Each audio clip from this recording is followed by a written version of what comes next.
Hello, Anna Sabramowitz here, and I'm going to talk to you about scenarios. Okay, have you ever faced this problem? You're trying to design a very engaging scenario, but the pressure from either compliance requirements or the people you're working with tells you you have to include all of this info, and we have to make sure that the learner has gone through all of it, the employee has gone through all of it, and we have to cover everything to make sure we meet compliance criteria. You're not alone. This is a very common issue, and I'm going to tell you exactly how you can remedy it. And it has everything to do with how you structure the feedback versus the consequences of your scenarios. So I think one of the challenges that happens when we launch a scenario is that people feel that you have to support the learner in a way that helps them learn all of the information so that they can apply it in the scenario. But I want you to think of the scenario as the piece that not only teaches, but also instigates curiosity. So here's what I mean. You launch a scenario, and a lot of times what happens is, I want to call this front-loading versus back-loading information. So typically, we front-load a whole bunch of info to the learner. They have to read it, hopefully remember which parts are important, and then we throw them into a situation and say, now that you learned all this stuff, apply! Great. Let's not use that strategy again. What I want you to do is do this. Come up with a scenario, a really challenging problem, something meaningful, something I would find as your target audience in this, even if it is compliance. What's a wicked problem that we're trying to solve? What's a situation that we're really trying to avoid? Put that up front. Have them make a decision. How are you going to handle this, Joe? Are you going to pick this kind of approach or this kind of approach? The result is no feedback yet. The result is this is what happened. Our company got sued.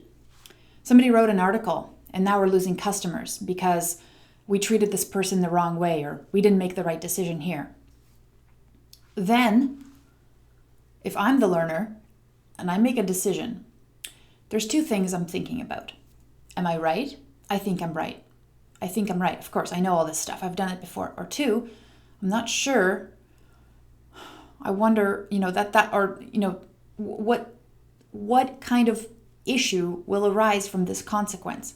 So what's happened is I've seen the result of my decision. And if I'm right, then that's great. I made the decision and it turned out the right way. You want to have several of these situations to make sure that this isn't just the luck of the draw, that I'm actually making these decisions for a reason. But also what happens is, if I'm not right, then either way, after I hear the consequence, I get to learn more about this. And that's where I can go as a learner or employee, confirm that I'm right. See, it says here, I made the right decision. Or that didn't turn out the way I wanted to. Let me learn a little bit more about that so I don't make that mistake again. So what I want you to think about is the scenario setup.